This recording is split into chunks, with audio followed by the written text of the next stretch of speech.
Hello mga katoksit. Mag-isa ako ngayon na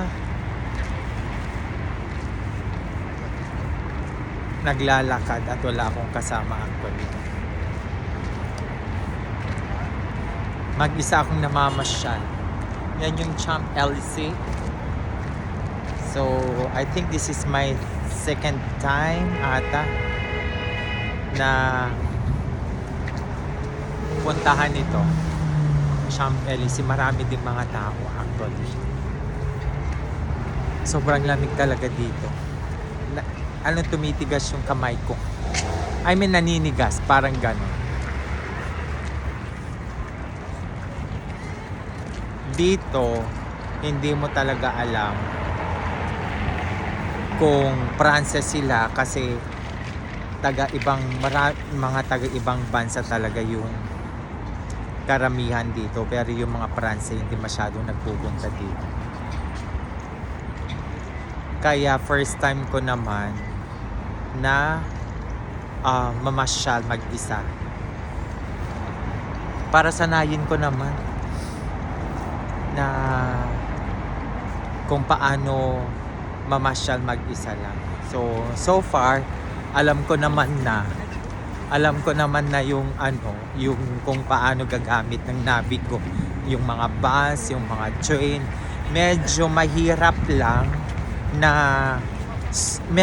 lang na basahin at hindi mo alam kung saan yung mga lugar or bus station or train station,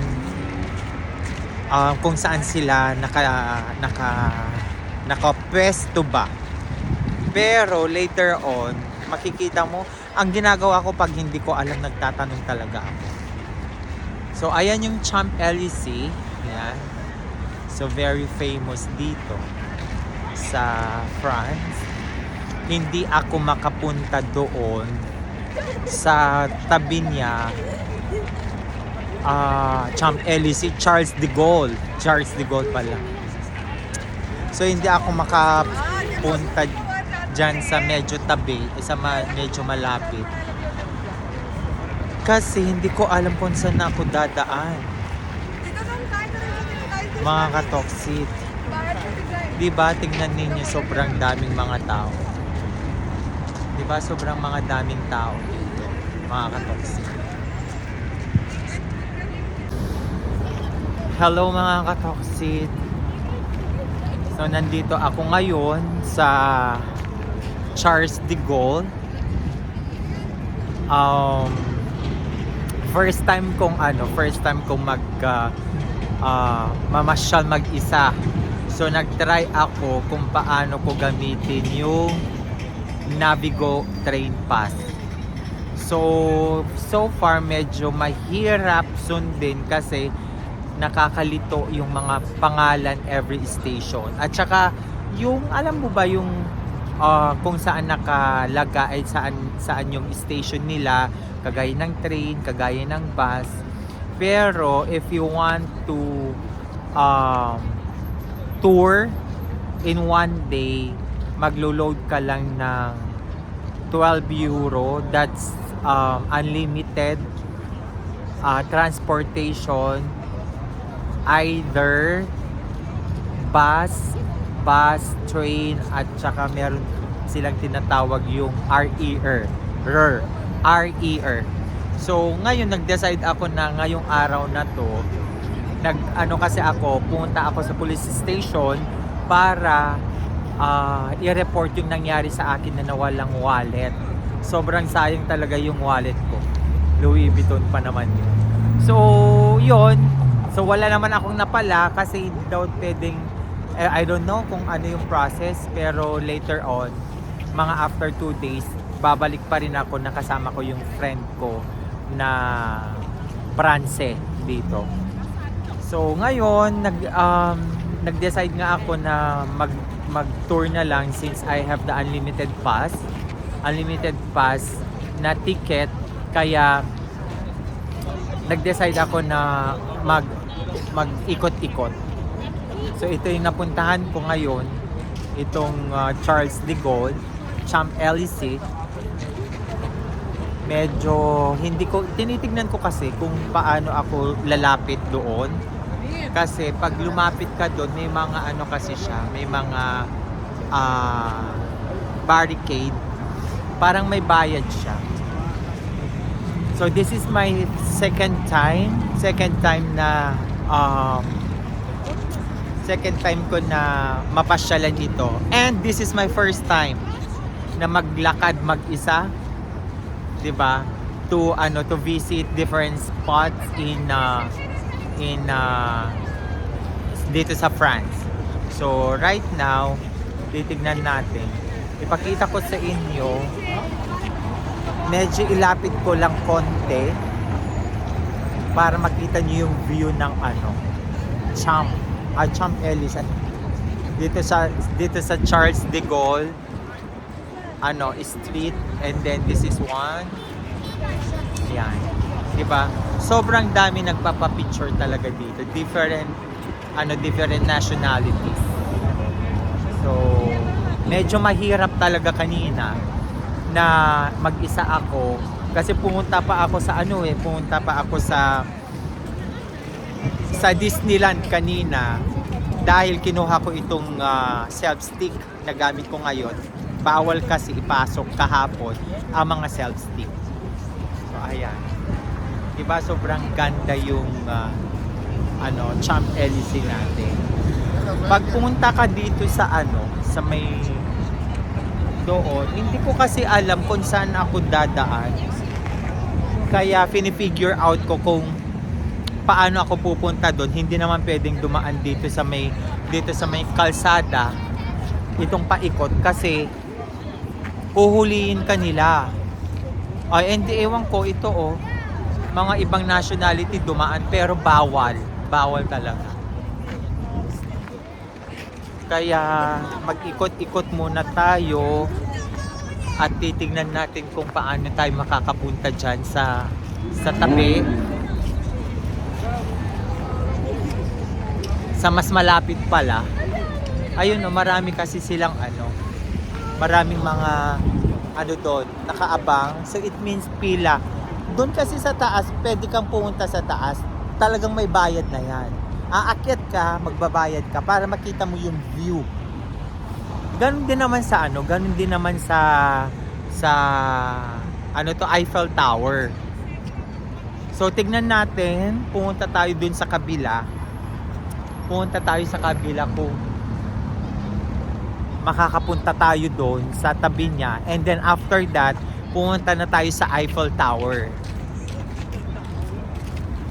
At saka alam nyo, ang kagandahan pa dito sa France or other European country. Though hindi pa ako nakakapunta ng yung Europe, pero yan yung balak ko soon.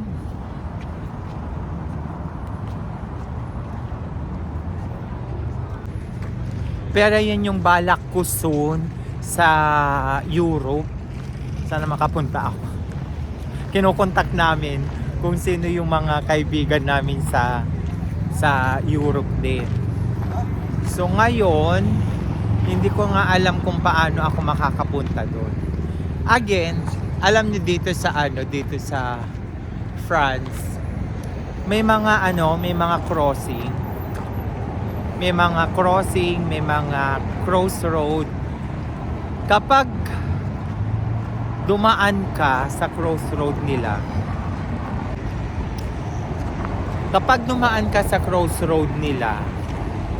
mag-give way talaga yung mga sasakyan. Alam mo naman, hindi kagaya sa atin, di ba? Dire-diretso lang mga sasakyan sa atin.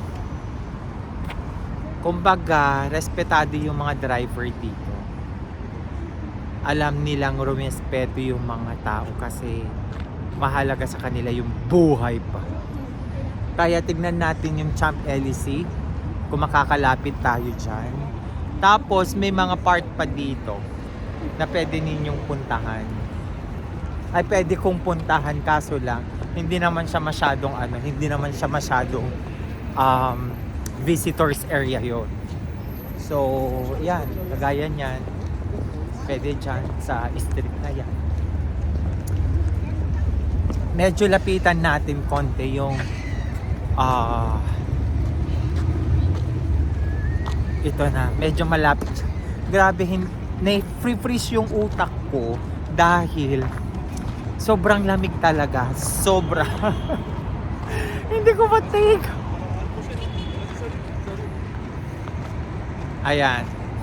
Kung makikita mo dito, yan yung ano. Medyo malapit na to ha. As in malapit na siya. Makita niyo yung mga tao dyan, yung mga tao doon. Yan, nakapila lahat mga yan. Pero, waste of time sa akin pipila pa ako. Hindi ko naman alam kung pupunta lang ako sa taas para makita ko yung view. Some other, some other time. Okay. Ayan. So, itong Champs-Élysées na to, paikot siya. Parang parang rotonda sa Quezon City. Parang ganon. So, hindi natin alam kung paano. Kung pupunta ako dyan, dapat papasok ako. Pero hindi naman tayo papasok. Ayan. Ganyan kaganda ng mga building dito, mga katoksi. So, ayun. So, kung hindi na ako makapunta dyan, so, sasakay na lang tayo ng bus going to Eiffel Tower, mga katoksi. Kasi kanina hindi ako sumakay ng bus dahil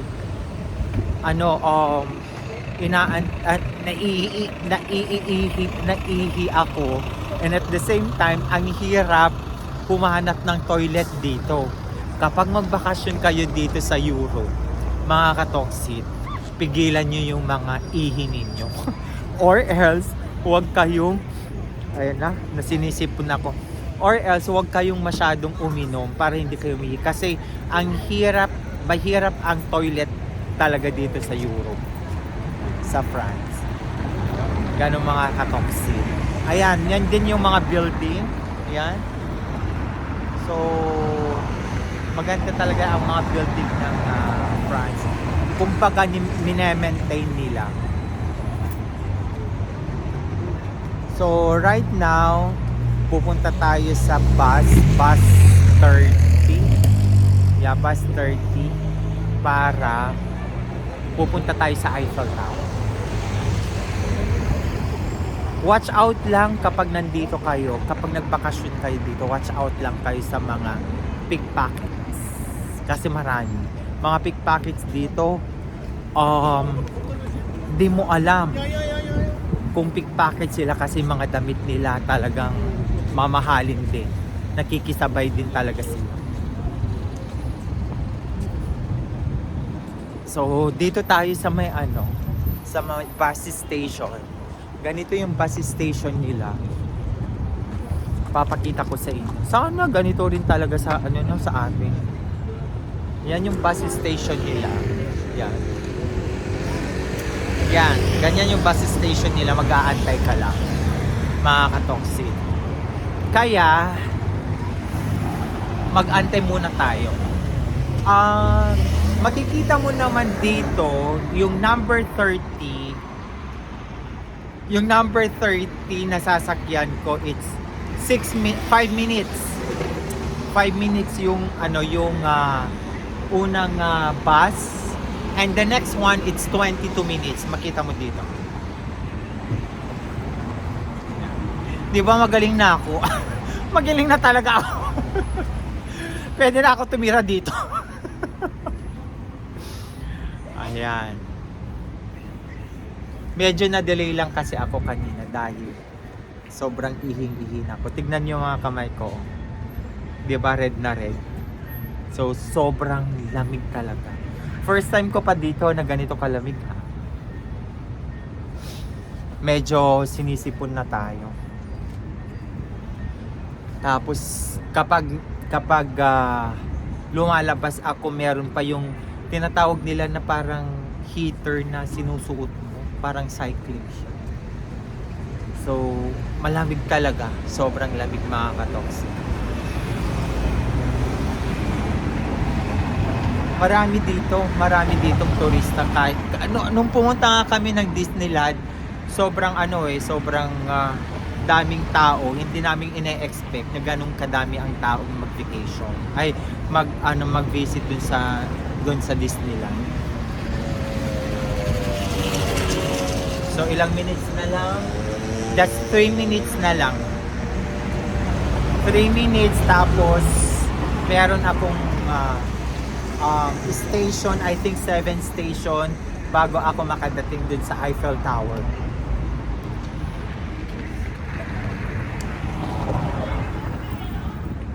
I'm trying to figure out din kung makakapunta tayo sa pyramid.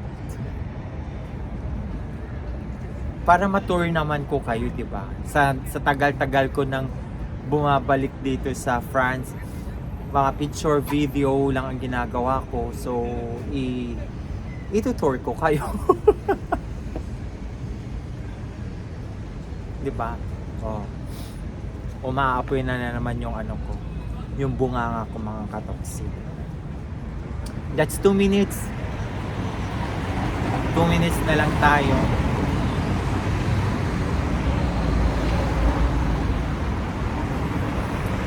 Maraming bus station dito. At dapat alam mo kung ano yung dapat mag-match yung number at saka yung pupuntahan mo. Kasi once na you have this Navigo naman, makikita mo doon sa Google Maps, i-type mo lang na Eiffel Tower, lalabas na doon. Sasakay ka muna ng bus or sasakay ka muna ng train. So, ganun, medyo mabilis lang naman. Kung first timer ka, na kagaya sa akin, first time ko na mag-isa, medyo nakakalito talaga. Pero masasanay ka lang. Ayan na, yan yung bus na. So, parating na yung bus, and then later, itutur ko kayo sa Eiffel Tower. Alright? So, ayan. Papasok na ako. So, nandito na ako sa bus. Nakapasok na ako. I think it takes 7 minutes or 10 minutes going to Eiffel Tower. So, makikita nyo naman dito. So, ganyan yung bus na, mga katoks. Diba? So, itutur ko kayo sa Eiffel Tower.